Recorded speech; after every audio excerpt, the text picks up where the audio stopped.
오늘 아침에 읽은 마가복음 14장에는 이제 예수님의 그 마지막 주간, 공생의 마지막 주간인 고난 주간 중에서 이제 수요일부터 금요일까지 일어난 일들이 72절에 거쳐서 굉장히 길게 이렇게 기록이 쭉 되어져 있는 장이 마가복음 14장입니다. 그 가운데 이제 가장 먼저 기록된 내용이 뭐냐면 오늘 우리가 읽은 예수님께서 나병 환자 시몬의 집에 계실 때 어떤 여자 한 명이 와서 나디 향유가 들어있는 옥합을 깨뜨려서 예수님의 머리에 붓고 그것을 통해서 예수님의 장례를 준비하는 여인에 관한 얘기가 기록이 되어져 있습니다. 이제 그리고 나서 이어져서 나오는 얘기들이 어떤 얘기들이냐면 가룟 유다가 이제 대제사장에게로 가가지고는 예수님을 넘겨주기로 약속을 하고 이제 예수님은 또 제자들과 함께 유월절 만찬을 준비하시고 최후의 만찬을 나누는 내용도 나옵니다. 그런 다음에 이제 겟세마네 동산으로 옮기셔가지고 하나님께 기도하면서 땀방울이 핏방울처럼 될 정도로 간절히 기도하는 내용이 나오고 그러고 나서 이제 마침내 가룟 유다가 일꾼 대제사장의 군인들에 의해서 예수님께서 체포되어져 가지고 끌려가죠.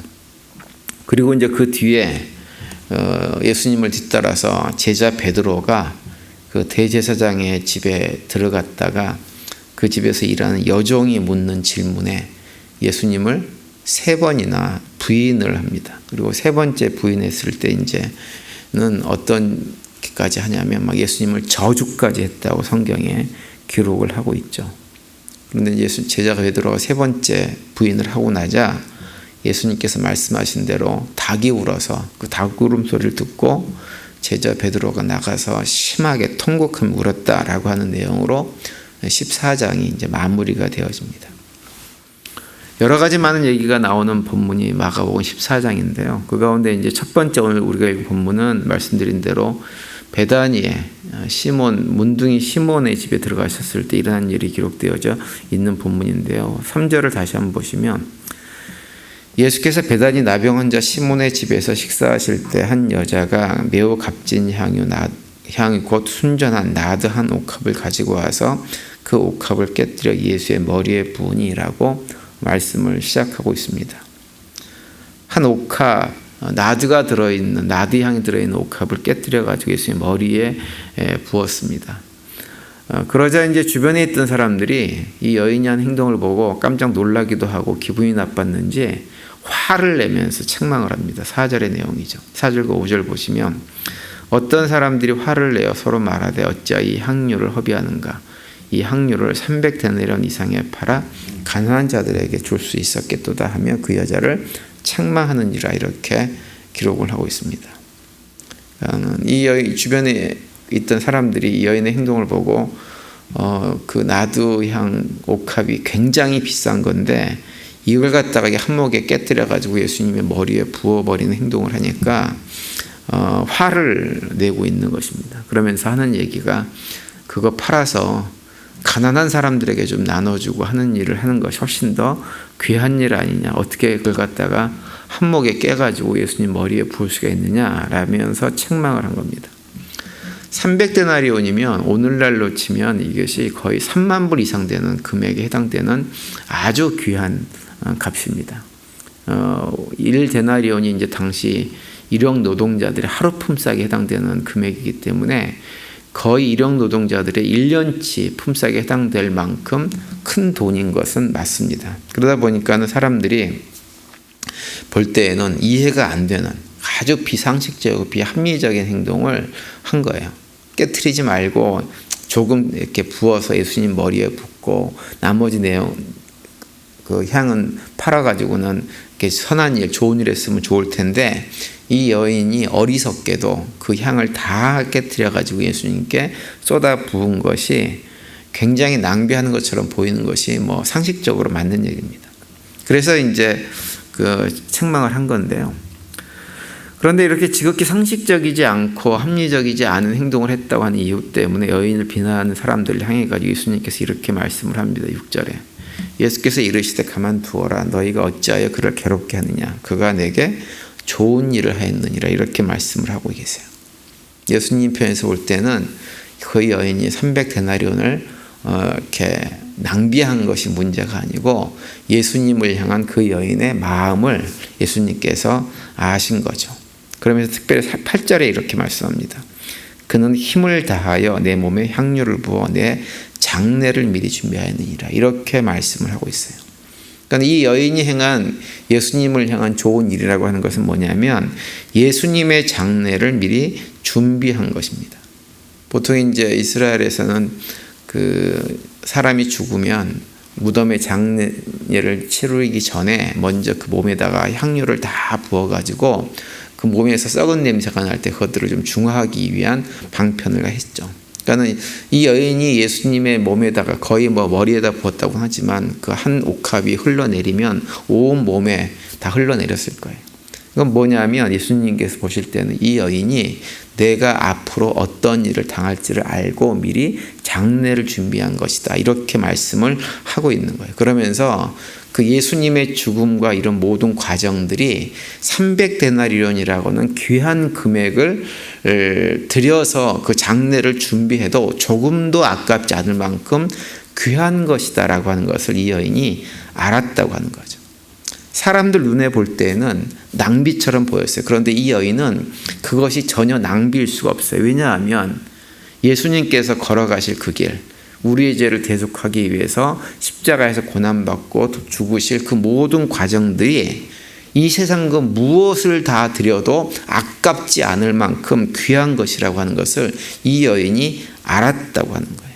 그리고 그 고백을 이 향유 옥합을 깨트려서 예수님께 부어드리는 모습으로 고백하고 있다고 하는 거죠. 그래서 오늘 본문 마지막 9절에서 예수님께서 이렇게 말씀을 합니다. 내가 진실로 너희에게 이르노니 온 천하에 어디서든지 복음이 전파되는 곳에는 이 여자가 행한 일도 말하여 그를 기억하리라 하시니라. 이렇게 말씀을 하고 있어요. 여기서 그를 기억할 것이라고 하는 말씀은 뭐냐면 이 여인이 고백한 예수님께서 십자가에서 우리의 죄를 대속하기 위해서 돌아가시고 그 죽음을 통해서 우리가 얻게 되는 이 복이라고 하는 것이 이 세상 그 무엇을 다 갖다가 한다고 하더라도 비교할 수 없을 만큼 값지고 귀한 것임을 이 여인의 행동을 통해서 선포되고 증거되는 일이 일어날 것이다 라고 말씀을 하고 있는 것입니다.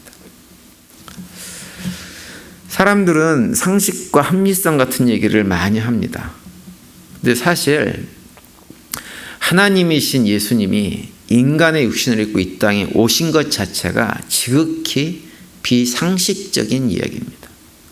아무런 죄가 없는 예수님이 인간의 죄를 대신해가지고 십자가에서 모진 고난과 죽음을 당하셨다는 사실 자체가 상식적이지 않습니다. 합리적이지 않습니다. 논리적이지 않은 일이에요.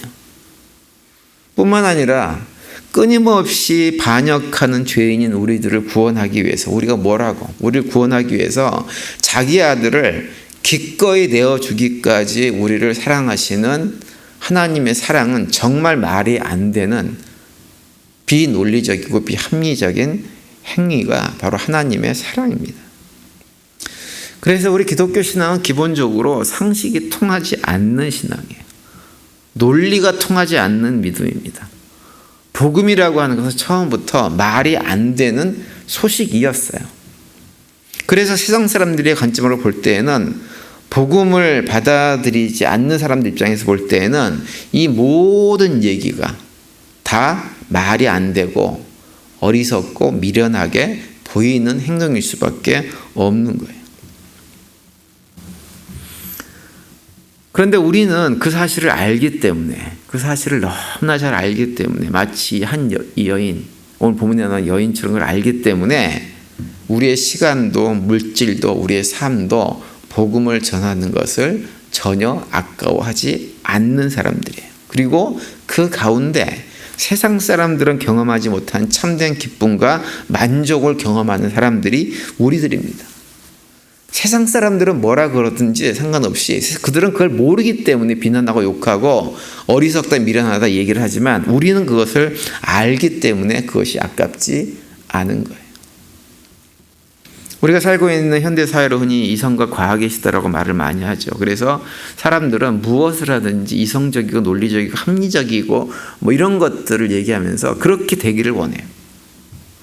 근데 그러다 보니까 문제는 뭐냐 하면 그런 사회 환경 속에서 점점점 교회조차도 그런 세상적인 논리와 방식을 따라가려고 하는 모습이 굉장히 많습니다.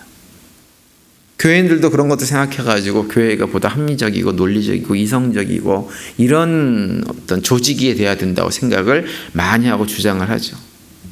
그래서 우리가 주님의 사역을 감당할 때에도 보다 합리적으로, 이성적으로, 조직적으로, 논리적으로 모든 일을 해야 된다 이렇게 말을 합니다.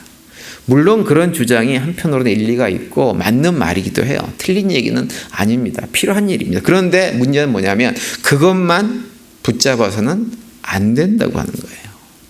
신앙생활은 그렇게 논리적이고 합리적이고 이성적인 방식으로만 되어지질 않아요. 처음부터 하나님이 우리를 사랑하시는 것부터 시작해가지고 모든 것들이 비합리적이고 비논리적으로 시작된 것이 우리 기독교 신앙입니다. 그래서 우리가 보다 더 조직적이고 합리적이고 이성적으로 뭔가를 하기는 해야 되지만 우리는 그것을 뛰어넘는 것이 반드시 있어야 되는 거예요. 그것이 우리의 신앙생활이에요. 특별히 우리가 어떤 사역을 감당할 때 그 사역을 감당하는 것은 내가 하는 것처럼 보이지만 우리가 하는 것이 아닙니다. 우리는 그저 우리를 통해서 역사하시는 하나님의 도구일 뿐 모든 사역은 하나님께서 하시는 사역이에요. 그리고 하나님은 단순하게 우리가 이성적으로 논리적으로 합리적으로 이해할 수 있는 방식으로만 일하시는 분이 결코 아니라고 하는 것을 우리가 신앙 여정을 통해서 많이 경험을 합니다. 그래서 우리는 이따금은 이것이 합리적이지 않아 보여도 논리적이지 않아 보여도 이성적이지 않아 보여도 하나님께서 원하시는 일이라고 확신이 들면 그 일을 그냥 감당하는 거예요. 그래서 실제로 기독교 역사를 보면 오늘 본문에서 300데나리온의 향유옥합을 깨뜨려 버렸던 그 여인처럼 조금 비이성적이고 비논리적으로 보이지만 그럼에도 불구하고 자신의 모든 것을 쏟아붓고 헌신한 사람들에 의해서 복음이 점점 확장해 나갔던 것을 우리는 수없이 많이 볼 수가 있습니다.